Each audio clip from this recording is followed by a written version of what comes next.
Hi, I'm Matthew Shimalo. Welcome to Money Masterclass, where we teach you to make, manage, and multiply money. On today's Money Masterclass, I like to share something that's very dear to me.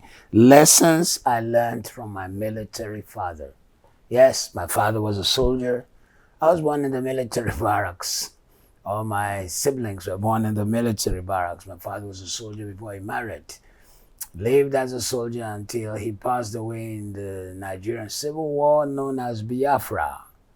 And from him, I learned certain lessons that can help a man, if he applies them properly, to create and multiply wealth.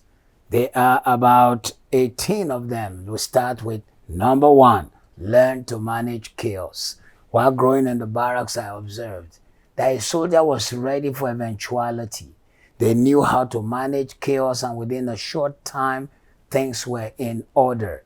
Once the bugle is blown, there is a certain sound, and every soldier leaves everything, and the chaos is managed, and they move forward. It is amazing. Soldiers can reach a place where there is no bridge, and they build one to cross to the other side. If you want to create wealth, you must realize that sometimes life will throw chaos at you. But inside that chaos are opportunities. Inside the chaos is your chance to make wealth, to make money. The coronavirus pandemic threw chaos on the world. Do you know that while many are crying and screaming, I've lost money, some people made unbelievable wealth? Amazon made $15 billion in 2 months because they became the courier for carrying goods during that period.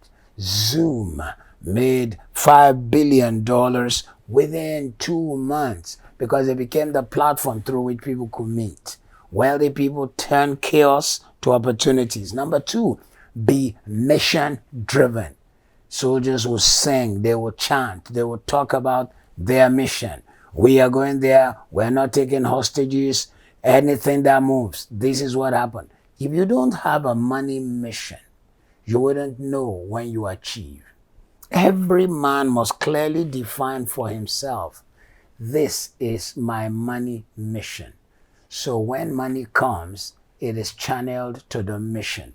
If you don't have a money mission, you will have money wastage. Number three, you need to live on limited resources.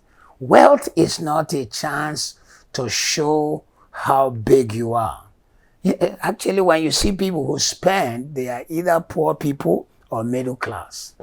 Middle class people get an education. They want to show that now I have a degree, I can afford a nice car, a good house, a nice clothing for my children. They just buy nice. Wealthy people don't prove anything. They live on limited resources. Most people who made money relied on limited resources. I was a very young lad when my father was part of the United Nations peacekeeping force in two nations, in the Democratic Republic of Congo and in the country of Cameroon. And when my father came back, we were shocked when out of his kit bag, he had brought some things for us, his children, for us to be able to either enjoy or to see what life was like when they were in the trenches. Now, a trench is a small pit dug for you to stay in, sometimes for days, so that the enemy's bullet does not touch you, living on limited resources. They had a small water bottle. They didn't drink as the thirst came. They sipped a little bit just to quench their thirst because they don't know when they'll be able to refill their water bottle. They had canned biscuit. Yeah, biscuit in the can. They had to open the can to eat the biscuit. Sometimes that is all they had in the trench while the fight was on, while they were keeping the peace. So they limited their appetite to the biscuit in that can.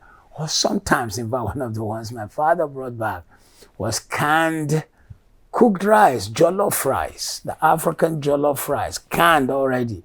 So all you did was open. If you had a chance, you could put the can inside hot water so it warmed up. If not, You could eat it, was already prepared, was already cooked with 1 or 2 beef pushed inside the rice, inside the can. You open and you were ready to go. If you want to create wealth, you must learn how to live on limited resources so that you recognize the law of geometric proportion as you take the money in your hand and put back in investment. The next thing you learn from a military man like my father is multitasking. A soldier was required to be good at many things. They were good at one thing or the other. They learned a skill. While my father was in the army, he learned carpentry until he had certifications in carpentry. He could build boxes, he could roof a house, so that even though he wasn't part of, in the army, they had the Corps of Engineers. The Corps of Engineers built bridges. In fact, in case you didn't know, many of the professions in the world today started in the army. Surveying, land surveying, aerial surveying started as a military thing. A lot of the things we have today, the study of geography was initially with military intentions. So you've got to, in fact, in case you don't know, our texting, WhatsApp, and so on were first used by the military or the Secret Service. So for you to be able to produce wealth and increase it, you can't cross your legs, sit down, give yourself a title, and be barking law orders to people who work under you. It's your dream. It's your vision. Multitask. Know how to do things. Don't tell yourself, oh, those computer things, I'm not technical. Once you make a statement, I am not, you will not be. You got to learn to retrain yourself, reteach yourself. Your mind can handle many things all at a time. In fact, you can even train yourself to learn a new language. Yes, yes. Look at our world today. If you learned Mandarin, did you know it immediately opens you to 1 billion people? If you learned French today, did you know that it gives you more than half of Africa, 2/3 of the islands of the sea, and half of the Caribbean islands, not just France, Belgium, and some other nations around. Okay, Switzerland speaks a little French. Belgium has a little French, and then France itself. So multitasking